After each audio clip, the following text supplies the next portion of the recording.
బంగ్లాదేశ్లో కొత్త ప్రభుత్వం అధికారంలోకి వచ్చిన విధానాలు మాత్రం మారలేదు.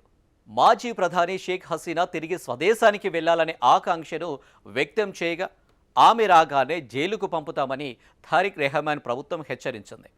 తనను చంపినా సరే సొంత దేశంలోనే ప్రాణాలు విడుస్తానని ఇటీవల హసీనా ప్రకటించడం తెలిసిందే. తనకు విధించిన మరణశిక్షకు భయపడేది లేదని స్పష్టం చేశారు.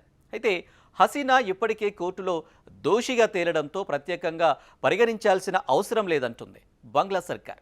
ఆమె లొంగిపోతే అమల్లో ఉన్న చట్టాల ప్రకారమే చర్యలు ఉంటాయని చెబుతోంది.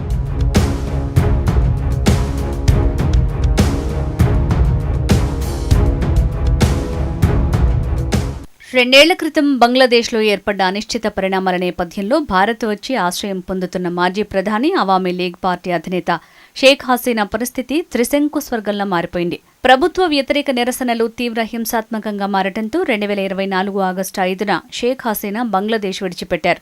ప్రస్తుతం ఆమె భారత్లో ఆశ్రయం పొందుతున్నారు. ఆ తర్వాత తాత్కాలిక ప్రభుత్వ సారథిగా వచ్చిన నోబెల్ శాంతి బహుమతి గ్రహీత మొహమ్మద్ యూనుస్ ఆమెపై కఠిన వైఖరి అవలంబించారు. ఈ నేపథ్యంలో విద్యార్థుల నిరసనలను అణిచివేయటంలో హసీనా పాత్ర ఉందనే అభియోగాలు మోపారు. దీని ఆధారంగా బంగ్లాదేశ్ అంతర్జాతీయ నేరాల ట్రైబ్యునల్ 2025 నవంబర్లో ఆమెకు మరణశిక్ష విధించింది. తనపై వచ్చిన ఆరోపణలను హసీనా అప్పుడే తోసిపుచ్చారు. రాజకీయ ప్రేరేపితమైన ఈ కేసులో తన వాదన వినకుండా ఏకపక్షంగా శిక్ష విధించారని తప్పుపట్టారు. ఈ తీర్పు వెలువడిన తర్వాత హసీనాను అప్పగించాలని బంగ్లాదేశ్ ప్రభుత్వం భారత్ని కోరింది. ఇప్పటికీ పలుమార్లు లేఖలు కూడా పంపించింది. అయితే భారత ప్రభుత్వం ఈ విషయంలో ఆచితూచి వ్యవహరిస్తోంది. ఆ ఏడాది ఫిబ్రవరిలో జరిగిన బంగ్లా పార్లమెంట్ ఎన్నికల్లో షేక్ హసీనాకు చెందిన అవామీ లీగ్ను పోటీ చేయకుండా నిషేధించారు. ఈ ఎన్నికల్లో తారిక్ రెహమాన్ నేతృత్వంలోని బంగ్లాదేశ్ నేషనలిస్ట్ పార్టీ భారీ మెజారిటీతో విజయం సాధించి అధికారం చేపట్టారు. అయితే కొత్త ప్రభుత్వం అధికారంలోకి వచ్చినప్పటికీ హసీనా విషయంలో విధానాలైతే మారలేదు.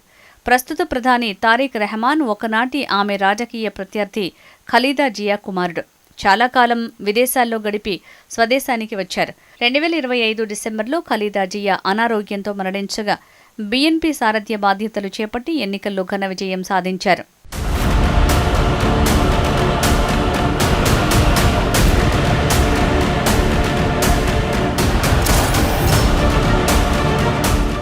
షేక్ హసీనా చాలా నెలలుగా భారత్లో ఆశ్రయం పొందటం బంగ్లాదేశ్లో రాజకీయ ఇబ్బందులు తెచ్చిపెట్టే అవకాశం ఉంది. ఈ కారణంగా స్వదేశానికి తిరిగి వెళ్లాలనే నిర్ణయానికి వచ్చారు. ఈ ఏడాది డిసెంబర్ నాటికి ప్రవాస జీవితం ముగించుకుని బంగ్లాదేశ్ తిరిగి వెళ్తున్నట్టు ఇటీవల ప్రకటించారు.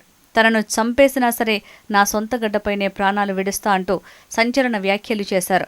స్వదేశంలో తనపై మరణశిక్ష పడినప్పటికీ భయపడేది లేదని, అక్కడ కోర్టుల ముందే లొంగిపోయి తనపై వచ్చినవన్నీ రాజకీయ ప్రేరేపిత కేసులని నిరూపిస్తానని స్పష్టం చేశారు. ఈ డిసెంబర్లోనే తనతో పాటు అవామీ లీగ్ సీనియర్ నేతలు స్వదేశానికి వెళ్లి కోర్టుల్లో లొంగిపోవాలని అనుకుంటున్నామని తెలిపారు. తన అప్పగింతపై భారత ప్రభుత్వానికి బంగ్లాదేశ్ అధికారులు అనేక లేఖలు రాస్తున్నారని, అందుకే ఈ నిర్ణయం తీసుకున్నానని హసీనా పేర్కొన్నారు.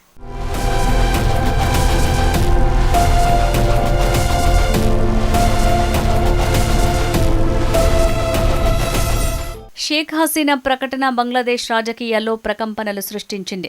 ఈ నేపథ్యంలో హసీనాకు సంబంధించిన వార్తల ప్రసారంపై కీలక నిర్ణయం తీసుకుంది.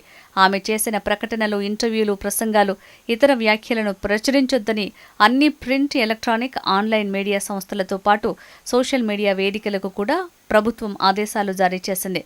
ఈ నిర్ణయం కోర్టు ఆదేశాలకు అనుగుణంగా తీసుకున్నదని ప్రభుత్వం వెల్లడించింది. కొందరు మీడియా సంస్థలు కోర్టు నిషేధాన్ని పాటించడం లేదని గుర్తించినట్టు బంగ్లాదేశ్ సమాచార ప్రసార శాఖ సలహాదారు డాక్టర్ జాహెద్ ఉర్ రెహమాన్ తెలిపారు. అన్ని మీడియా సంస్థలు న్యాయస్థానం ఆదేశాలను తప్పనిసరిగా అమలు చేయాలని సూచించారు. షేక్ హసీనా ఓ వార్తా సంస్థకు ఇచ్చిన ఇంటర్వ్యూను బంగ్లాదేశ్ మీడియా సంస్థలు ప్రచురించడంతో ఈ అంశం మరోసారి చర్చనీయాంశమైంది.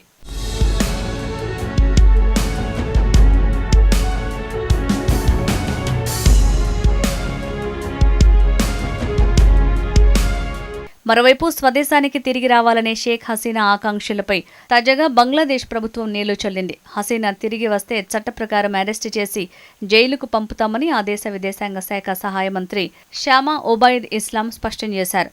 ఆమె ఎక్కడ లొంగిపోయినా బంగ్లాదేశ్లో అడుగుపెట్టిన వెంటనే చట్టపరమైన ప్రక్రియ అమలవుతుందని పేర్కొన్నారు.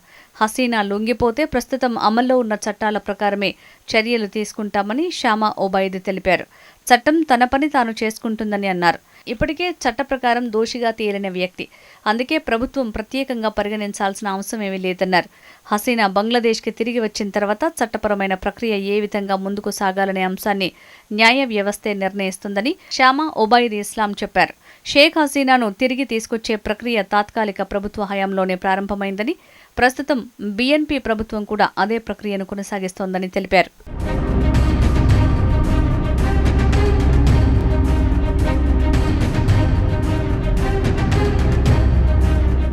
షేక్ హసీనా 1947 సెప్టెంబర్ 28వ తేదీన జన్మించారు. ఈమె తండ్రి షేక్ ముజిబుర్ రెహమాన్ పాకిస్తాన్ అణచివేత విధానాలకు వ్యతిరేకంగా పోరాడారు. ఈ పోరాటం నేపథ్యంలో 1971లో భారత్ పాకిస్తాన్ల మధ్య యుద్ధం జరిగింది. భారత విజయంతో తూర్పు పాకిస్తాన్ ఓడిపోయి బంగ్లాదేశ్గా ఆవిర్భవించింది.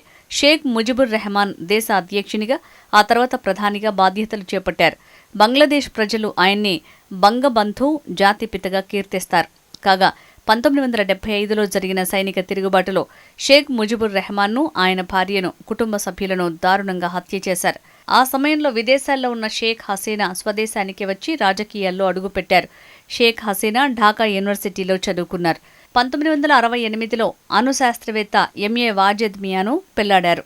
1996లో తొలిసారిగా హసీనా బంగ్లాదేశ్ ప్రధానమంత్రి అయ్యారు. 2001లో ఓడినా 2008లో మళ్లీ పీఠం అధిరోహించారు.